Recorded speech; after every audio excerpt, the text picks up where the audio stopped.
States, I protected those jobs because I had them in my mind's eye. And politics is about who you have in your mind's eye. We protected those jobs. Would Nigel Farage have done the same? Absolutely not. And that's the question you have to ask about Nigel Farage. Can you trust him? Can you trust him with your future? Can you trust him with your jobs? Can you trust him with your mortgages, your pensions, your bills?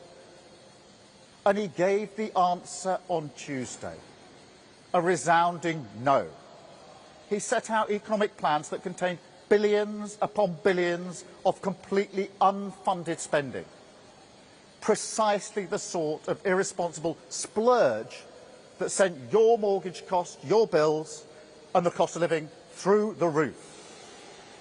It's Liz Truss all over again. Now, in opposition, we said that she would crash the economy and leave you to pick up the bill. And we were right. And we were elected to fix that mess. Now, in government, we're once again fighting the same fantasy, this time from Farage. The same bet, in the same casino, that you can spend tens of billions of pounds on tax cuts without a proper way of paying for it. Using your family finances, your mortgages, your bills as the gambling chip on his mad experiment. And I can see that in keeping with my point, apparently he's in Las Vegas today at a casino.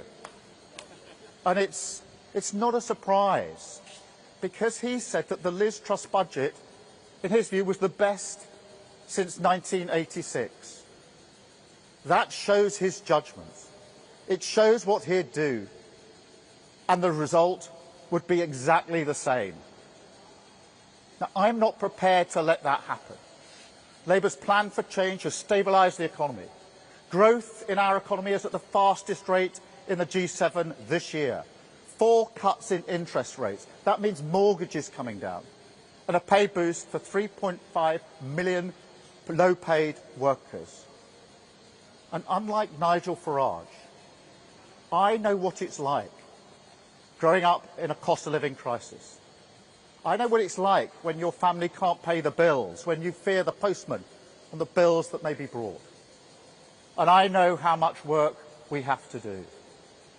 But there is not and never will be a magic wand that can wave away the need to manage the public finances properly. That is the foundation upon which everything rests, always. Now, we were elected to change the country, but we were also elected to never put working people through a crisis like Liz Truss ever again. And so that is what we're doing. Scunthorpe Steel, that was rescued. JLR workers protected. Wages rising. Mortgages coming down. NHS waiting lists cut. 3 million extra appointments this year. The living wage raised. Water company bosses fined. You saw that earlier this week. Immigration falling. Breakfast clubs in every school. An investment in infrastructure right across the country. The biggest levelling up of workers' rights in a generation, and a massive cash injection in our public services without making working people pay. Nigel Farage stands for none of this. He literally voted against it, against sick pay for working people, against fire and rehire, against cutting fuel duty. And now he wants to blow up the economy all over again. But we won't let him. We will deliver our plan for change, and we will do so precisely because we protect our economy. That is the path to change, and that is what Labour will deliver. Thank you all very much indeed. Thank you.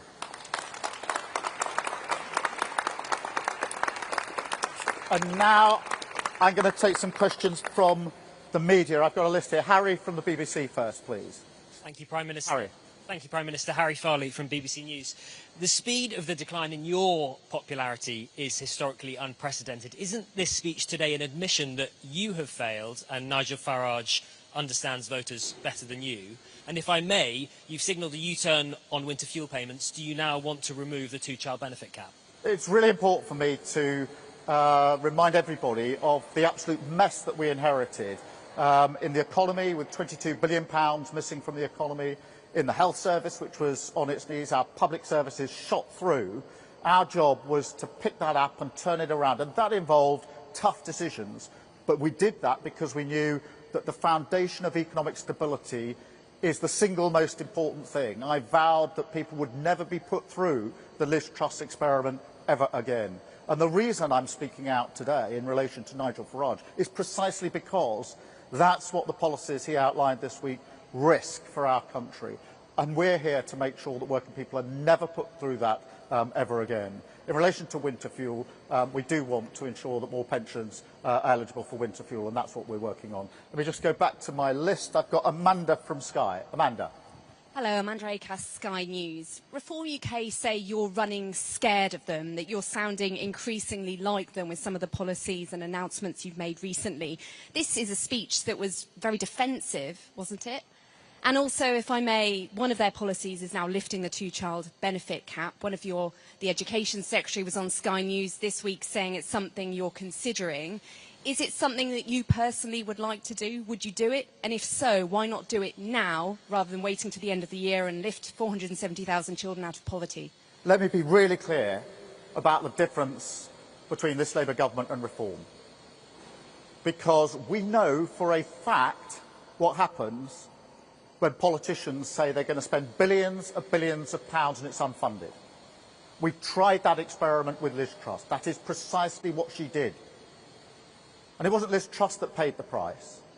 It was the millions of working people who paid the price for that experiment. That experiment through their prices going up, the cost of living went through the roof, mortgages went through the roof, and the whole country went through a crisis. And the whole world looked to see what on earth was happening to the United States. So we don't need, this is not theory. And what Nigel Farage is doing is Liz Truss 2.0. Same promises of billions and billions of pounds in unfunded cuts, with exactly the same results. And I feel very strongly it's my responsibility to protect working people from being put through that ever again. Thank you. Let me go to Chris Hope. Chris. Chris Hope, GB News. Prime Minister Nigel Farage has 5 MPs. You've got 403. Are you panicking because reform is so far ahead in the polls, it seems? Is he living rent-free in your brain? You went to a state school. Your dad worked in a factory. Your mum worked in the NHS. So why has a public school-educated former city trader got more in common with the Red Wall than you have? Well, I've set out my divide. I think the single most important thing is to make sure we stabilise our economy and build on that strong foundation the future of our country. And that is what we're doing. And we're seeing the early signs of that. Growth is up, the highest in the G7 this year. Interest rates have come down 4 times. So we're beginning to show what happens when you stabilise the economy. And I want to protect working people from Nigel Farage, because I want to protect them from what he will do, which is exactly the same as Liz Truss, which will have a direct impact on their lives. And in relation to the second part of your question, I don't need lectures from Nigel Farage on what it means to be working people. I know what it means to work 10 hours a day in a factory 5 days a week. And I know that because that is what my dad did every single working day of his life. And that's what I grew up with. So I don't need lessons from Nigel Farage about the issues that matter most to working people in this country. Thank you, Chris. I've got Peter from The Guardian. Peter. Hi, Keir. You've dodged the question on the two-child benefit cap twice now, so can I ask you as a first question, would you personally like to get rid of the two-child benefit cap? And on the wider issue of the opposition you're now facing, do you think one of the problems is that Nigel Farage can approximate talking like a human being, where you just resort to talking points and dodging questions? Well, look, I mean, on the question of two-child benefit, my apologies, I think I did the first half of the question, not the second. Let me deal with that directly. I'm determined we're going to drive down child poverty. One of the proudest things that the last Labour government did was to drive down child poverty, and that's why we've got a task force working on this. I think there are a number of components. There isn't a single bullet, but I'm absolutely determined that we will drive this down, and that's why we'll look at all options, all ways of driving down child poverty. I'm determined. I'm so proud the last Labour government did it, and I'm so pleased that we are taking up that challenge to do it with this Labour government, and that's what we will do. In relation to working people, what matters most, in my view, is who politicians have in their mind's eye when they make decisions. I know precisely who I had in my mind's eye when I took the decisions that I had to on the international stage with the US trade deal. I had in my mind's eye the jail workers that I'd taken the time to go and see on a number of occasions and understand for myself the jobs they do, the skills they have, and what that means for them, their families and their communities. And that's the way I do politics, which is roll up your sleeves, understand the issues, understand the challenges, run towards that challenge and make sure that we fix it for working people. And that is exactly what we did with JLR. That's exactly the approach I would take. What did Nigel Farage say about JLR? Maybe with a great flourish, apparently contacting with working people, he said they should go bust. I challenge him to go to JLR, stand in front of the workforce and tell them that his policy for JLR is they should go bust. And I'd very much like to see the reaction. Thank you. Then can I go to Aggie, please, LBC. Thank you, Prime Minister. Aggie Chambray, LBC. Do you have a reaction to a Reform UK advert which claims Anna Sarwar wanted to prioritise the Pakistani community, and Nigel Farage's defence of it, that it was Sarwar that introduced sectarianism into Scottish politics? Sarwar has called the comments poisonous, the SNP has called the ads racist. Do you agree with that? Are they racist? And also, if I may, are you not worried people will ask why you're holding a press conference about Nigel Farage 4 years out from a general election instead of focusing on your plans for the country? Well, there's a lot of questions bound up in that, but let me get to the central point, because what we've seen with reform in Scotland in relation to this particular video is manipulation, and it is, as ever with reform and Nigel Farage, trying to divide people with a toxic divide and to poison our politics. And I think our politics is above that, and that's why I think it's absolutely right that Anna Sarwar has called this out for what it is. It is toxic divide, it is introducing poison into our politics, and that is exactly what turns people off politics. And that is why restoring trust to politics is so important to my project and the project of Scottish Labour. Thank you. Shihab. Shihab Khan, ITV News. Prime Minister, you're attacking Reform UK and Nigel Farage directly today. Is that because you now view Nigel Farage as your biggest threat and biggest opponent? And a quick second question, if I may. ITV News has been covering the squalid, dangerous conditions in some social housing for 4 years. Today we've discovered that the Ombudsman has received 500% more complaints now than they did 4 years ago. What is your message to social landlords who are not dealing with these conditions properly? Let me deal with the second bit first, because it is really important that we're clear anyway, but in light of this particular report, that everybody has the right to a safe place to live. And that is absolutely central to our work on housing and the work the Deputy Prime Minister is doing. It's why, for example, she's introducing a new law to ensure that standards are the right standards for people to live in. And so that's at the heart of everything that we do. In relation to the wider politics here, look, I do think that the Conservative Party has run out of road. Their project is faltering, they're in decline, they're sliding into the abyss. And it's very important, therefore, that we say that and identify that. But equally, politics is about choices.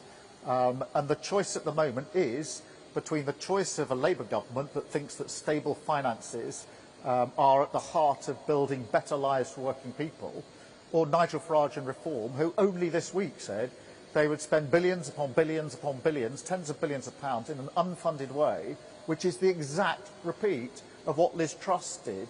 And it wasn't Nigel Farage that lost. He's all right. It's working people across the country that lost out, and I'm not prepared to allow that ever to happen in this country again. Thank you. And then Noah, I think, is the last question. Thank you, Prime Minister. You went into the election promising to freeze national insurance and keep the two-child benefit cap. You've since raised national insurance on businesses and now you're considering axing the cap.